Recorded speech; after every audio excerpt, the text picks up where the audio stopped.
students, Bismillahirrahmanirrahim. How are you all? Our today's topic is Arms and Men as an anti-romantic comedy. It is the most important question. Start करते हैं. Arms and Men is a famous play written by George Bernard Shaw that was first performed on April 21, 1894. कि ये जो drama था ये 21 अप्रैल 1984 को जो था परफॉर्म किया गया था. जॉर्ज बर्नार्ड शॉ ने इस ड्रामा को लिखा है. This play uncover the falseness of war. ये जो है पर्दा उठा देता है जंग के बारे में जो झूठे ख्यालात होते हैं. And deals with to falseness of human nature. और एक इंसानी फितरत में जो दोगलापन पाया जाता है उसके साथ भी जो है ये डील करता है. It is regarded as an anti romantic play because through this play Shaw has criticised the dream like worship of life. ये एंटी रोमांटिक इस वजह से है क्योंकि इसमें जॉर्ज बर्नार्ड शॉ ने ज़िंदगी के बारे में जो हमारे ख्वाबी जो ख्यालात होते हैं या ख्वाबों की जो दुनिया होती है ना उस पर जो है वो तंज किया है. The play is also comedy because in it Shaw has openly ridiculed the fertility of romantic love and the idea of वार. ये कॉमेडी भी है क्योंकि इसमें जो है जॉर्ज बर्नार्ड शॉ ने मजाक उड़ाया है रोमांटिक लव का और जंग के बारे में जो ओल्ड नोशंस हैं उनका. We can also call Shaw's play a detective play because the aim of the dramatist is to show his reader the reality of love and war. हम इस ड्रामा को जो है डिटेक्टिव प्ले भी कह सकते हैं क्योंकि ड्रामाटिस्ट का ड्रामा लिखने वाले का मकसद ये है कि वो अपने रीडर्स को मोहब्बत की और जंग की हकीकत से जो है वाकिफ़ कर दे. Shaw brings up anti-romantic aspect in Arms and Men through situational irony. अब वो आयरनी का इस्तेमाल करता है. आयरनी किसे कहते हैं? आयरनी के बारे में हमने काफ़ी पहले क्वेश्चंस के जो है काफ़ी राइटर्स के में किए थे कि आयरनी क्या होता है. कॉन्ट्रास्ट होता है रियलिटी और जो है एग्जिस्टेंस और रियलिटी के दरमियान में. मतलब यानी कोई चीज़ जो है कोई बात जो है उसका आप मजाक उड़ाने के लिए या तंज करने के लिए जो है उसको उल्ट करके कहते हैं. मतलब कि अगर आप किसी को कह रहे हैं आप किसी को बेवकूफ़ कहना चाह रहे हैं तो आपको ये नहीं कहते कि आप बेवकूफ़ है बल्कि आप ये कहते हैं हाँ मुझे तो पता है बड़े समझदार हैं. तो ये आयरनी होती है. Raina in the beginning except the romantic idea of war. अब जो स्टार्ट में जो है ना रायना क्या करती है, रायना को ये लगता है कि जंग जो है वो बहुत रोमांटिक सीन होते हैं. In her dreams manifest this idea in the characters of Sergius. और वो सरगियस को जो अपने ख्वाबों ख्यालों में देखती है वो उसका मंगेतर होता है, उसका इंतज़ार करती है कि वो आएगा, उसका अच्छे से इस्तकबाल करेगी. With home she is in with love with, जिससे वो मोहब्बत करती है. Her ideas of war and love both rest on physical appearance and fantasies. अब उसके ये जो दोनों आइडियाज़ होते हैं ये सिर्फ़ और सिर्फ जो है रिलाई करते हैं फिज़िकल अपीयरेंस पे और ख्यालात पे, रोमांटिसिज्म पे. Bluntschli lightens her of this romantic concept of soldierly bravery. लेकिन ब्लंट शरी जो है वो उसको इस रोमांटिक वर्ड से बाहर लेके आता है. फ़ौज के बारे में जो है, आर्मी के बारे में, मिलिट्री के बारे में जो सच्चाई होती है वो बताता है. Expressing it as merely an unprincipled form of stupidity. और बताता है कि जो फ़ौजी होते हैं ना वो बेवकूफ़ होते हैं. Eventually Raina abundance her romantic ideas and is assured that Eventually, Roina abandons her romantic ideas and is assured that a more practical perception of is superior and changes her romantic feeling for Sergius with a more profound love for Blunt Shelley. अब जब राइना को ये सारी हकीकत को पता चलता है कि जंग जो है, जंग के बारे में जो उसके ख्यालात हैं वो ऐसा कुछ भी नहीं होता, ये सारी चीज़ें सिर्फ फॉल्स होती हैं, तो वो उसके अपने जो ख्यालात हैं उनको तब्दील कर लेती है और उसकी जो फीलिंग्स होती हैं सरगिस के लिए वो चेंज हो जाती हैं और वो मज़ीद जो है ज़्यादा जो ज़ोरदार मोहब्बत होती है वो ब्लंट शली से करने लगती है. Shaw's argument of romantic love is more complicated than it appears primarily. अब शाह ने जो रोमांटिक लव के बारे में जो कॉन्सेप्ट दिया है ना वो ज़्यादा कॉम्प्लिकेटेड है. Love is not what Raina was thinking in the first act. यानी मोहब्बत वो नहीं होती जो कि फ़र्स्ट एक्ट में रायना कर रही थी. That is uniting of her souls to Sergius. कि वो उसने अपनी रूह जो थी सरगियस के बारे करती थी, हर वक्त उसके बारे में सोचती थी. And the concept that they could possibly live merrily together. उसको ये लगता था कि वो जो है हमेशा इकट्ठे एक दूसरे के साथ अच्छी खुशी ज़िंदगी गुजारेंगे. Shaw says that this kind of love is based on misrepresentation of how an individual acts besides fairy tales. वो जो है शाह इस बात की जो ना हकीकत बताता है कि ऐसा जो है ना सिर्फ फेरी टेल्स में होता है, यानी कहानियों में होता है कि यानी कोई शहज़ादा आएगा और वो जो है ना अपनी जो है मलका को या उसको अपनी शहज़ादी को जो है ले जाएगा और वो एक बहुत ही खुशगवार ज़िंदगी बसर करेंगे. लेकिन रियल लाइफ में ऐसा नहीं होता. रियल लाइफ में बहुत सी मिजरीज़ का, बहुत सी प्रॉब्लम्स का सामना जो है वो एक कपल को करना पड़ता है. In Arms and Man the characters and their conversation are there either guided by romantic love और लैक ऑफ इट. अब आर्म्स एंड मैन में जो करेक्टर्स होते हैं, जो उनकी बातचीत होती है ना वो रोमांटिक लव के थ्रू होती है या उसमें इसकी कमी पाई जाती है. During the early 20th century the social traditions of love incorporated social courting, parental consent and giving importance to the prestige and money of each partner. क्योंकि अर्ली 20th सेंचुरी में ये चीज़ें बहुत ज़्यादा आम थी कि यानी मोहब्बत के बारे में जो ख्यालात होते हैं, या फिर सोशल कोर्टिंग यानी जो कोर्ट मैरिजेस वगैरह कर लेते हैं, और पेरेंट्स के इंटरफेरेंस जो पाया जाता है, उसके अलावा पैसे के बारे में या इन चीज़ों के दौलत के बारे में या पावर के बारे में जो मोहब्बत होती है, सारी चीज़ें जो थी ना वो बहुत जिसे कहते हैं ना डोमिनेटिंग इशूज़ थे उस टाइम के। But the characters in the play go against the general standard, लेकिन इसके जो करेक्टर्स हैं वो इस स्टैंडर्ड के बियॉन्ड जाते हैं and end up with a character that is well suited to them, और एंड तक जो है वो एक अच्छे जो है इंसान बन जाते हैं, ऐसे करेक्टर बन जाते हैं जो कि उनको उनके सर्वाइवल के लिए जो है उनकी एक अच्छी ज़िंदगी देने के लिए बेहतर साबित होता है। करेक्टर्स ग्रेजुअली डिसल्यूजन देमसेल्व्स, मतलब जो करेक्टर्स हैं वो आहिस्ता आहिस्ता अपने ख्यालों के, अपने ख्वाबों की दुनिया से बाहर आते हैं। Of the characteristics of romantic love they have greatly admired through out their life and find that it is much more complicated, और उनको ये बात पता चल जाती है कि वो सारी ज़िंदगी यानी जिस मोहब्बत के आसरे पे या जिन ख्यालों में वो ज़िंदगी अपनी गुजर करते रहे हैं वो ऐसा कुछ नहीं होगा।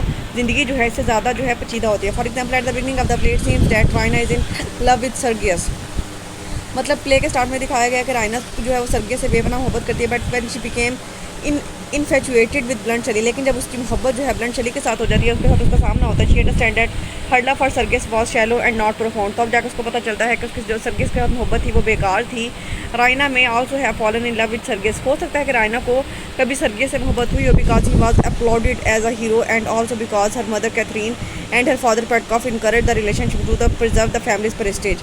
अब क्या है कि शायद उसके साथ मोहब्बत की वजह ये भी थी कि एक तो वो उसके हीरोइज़म से बहुत ज़्यादा मुतासिर थी, उसको लगता था कि ये कोई जंग का हीरो है जो कि जंग लड़ने के लिए गया हुआ है और वापस आएगा और वो उसका इस्तकबाल करेगी। और दूसरा जो था उनके फैमिली इशूज़, मतलब उसके जो पेरेंट्स थे कैथरीन और पेटकॉफ, उन्होंने वो भी ये चाहते थे कि इन दोनों का जो रिश्ता है ना वो हो जाए।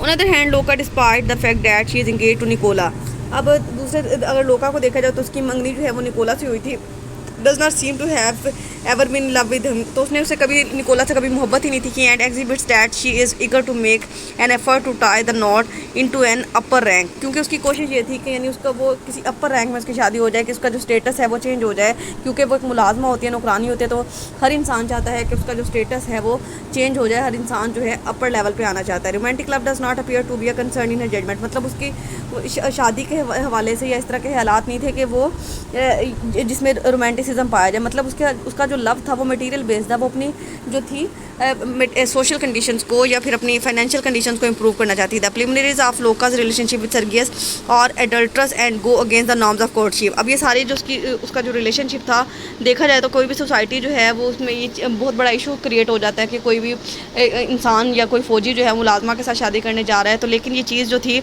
उन्होंने करके दिखाई दी। The first meeting of Bluntschli and Raina is also unusual, यानी पहली जब मुलाकात होती है ब्लंट शली और रायना की, वो भी बहुत गैर मामूली सी होती है। They meet कवर्टली in her bedroom, वो अपने जो है सोने के कमरे में मिलते हैं। And eventually when they got engaged Bluntschli the practical and crafty soldier astonished everyone by disclosing himself to be a lifelong romantic, मतलब ब्लंट शली जो है ना वो स्टार्ट में ऐसा दिखाया गया था कि बहुत ज़्यादा सीरियस पर्सन है, जिसको सिर्फ और सिर्फ अपने प्रोफेशन से जो है वो बहुत सिंसियर है और हर चीज़ को रियलिस्टिकली करता है। लेकिन जब उसकी जो है एंगेजमेंट जो है वो उसके साथ हो जाती है रायना के साथ, तब जाके जो है ये इस बात से पर्दा उठता है कि यानी उसके अंदर भी एक रोमांटिक इंसान मौजूद था।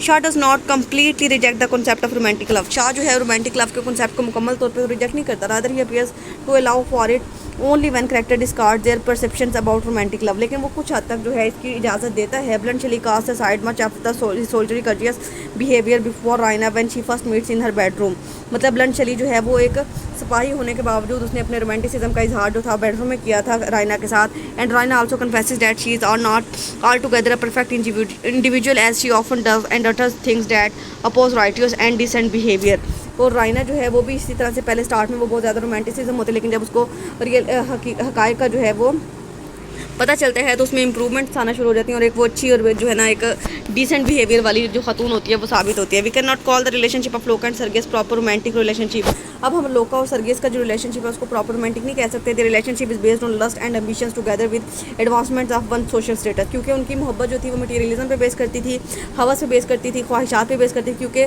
लोका जो थी वो अपना स्टेटस इंप्रूव करना चाहती थी। This is possibly not romantic love in the way Bluntschli and Raina exhibit, यानी इनकी मोहब्बत उस तरह से रोमांटिक नहीं थी जैसे एक ब्लंट चली और रायना की थी, and it is certainly not the kind of romantic love Raina manifest at the beginning of the play. और वो भी रोमांटिक लव नहीं था जो कि रायना स्टार्ट में प्ले के स्टार्ट में जो थी वो सरगियस के साथ करती थी। Shaw appears to place a lot more importance on the way individuals behave. अब शाह जो है अपने करैक्टर्स की इस बात पे बहुत ज़्यादा अहमियत देता है कि उसके करैक्टर्स जो हैं किस तरह से जो है बिहेव करते हैं instead of their romanticised ideas and behaviour and conduct, बजाय इसके कि वो उनके रोमांटिक आइडियाज़ पे ज़्यादा फोकस करे। Arms and man also talks about how war is fought. Arms and Man में ये भी बात बताई गई है कि जंग किस तरह से लड़ी जाती है। Shaw has taken the title of the play Virgil's Aeneid that exalts war. ये हमने टाइटल वाले क्वेश्चन में पढ़ा था किसने इसका टाइटल जो है विर्गल्स एनॉइड से चूज़ किया है। Shaw use this title ironically to show how war should not be जज एज रोमांटिक। शाह ने इस टाइटल को इसलिए यूज़ किया है कि यानी जंगें जो हैं वो रोमांटिसिज्म से नहीं लड़ी जाती। Blunt Shelley with his courageous character at charge at the beginning of the play, illustrating how family he wants to preserve his nation's glory। मतलब ब्लंट शली जो है वो बहुत हौसले के साथ प्ले के स्टार्ट में इस बात की वजाहत करता है कि किस तरह से एक कौम की अजमत को जो है बचाया जा सकता है। But as the story of the play progresses it becomes clear that it is merely a piece of work for soldier. लेकिन जैसे जैसे स्टोरी प्रोसीड करती है आगे बढ़ती है तब जाके पता चलता है कि ये सिर्फ और सिर्फ एक सिपाहियों का एक काम होता है या सिपाहियों को एक ड्यूटी दी जाती है। सरगेस होम भी we thought to be a brave hero. मतलब सरगेस जिसके बारे में हम सोचते थे कि वो एक बहादुर हीरो है was actually marshals of foolish charge against the opponent. लेकिन वो एक मुखालिफ की नज़र में कुछ भी नहीं था, सिर्फ और सिर्फ एक बेवकूफ़ सिपाही था। He does this only that he gets promoted to high rank. उसने सिर्फ इसलिए ऐसा इसलिए किया था ताकि उसका जो रैंक है उसका प्रमोशन हो जाए। Bluntschli also breaks up Raina's fairy tale idea of war and bravery which he manifest that great soldiers are generally not recognised such as on outside.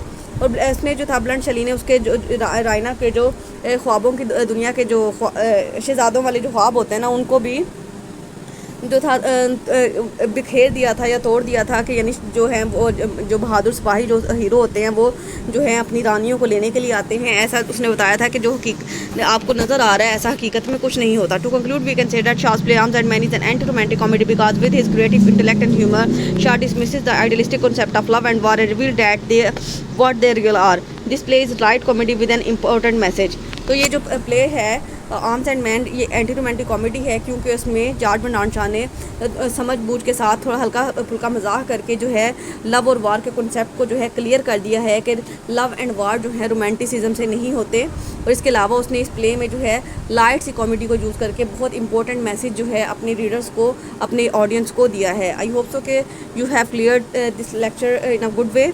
If you find any confusion you may ask me freely. अल्लाह हाफ़िज़।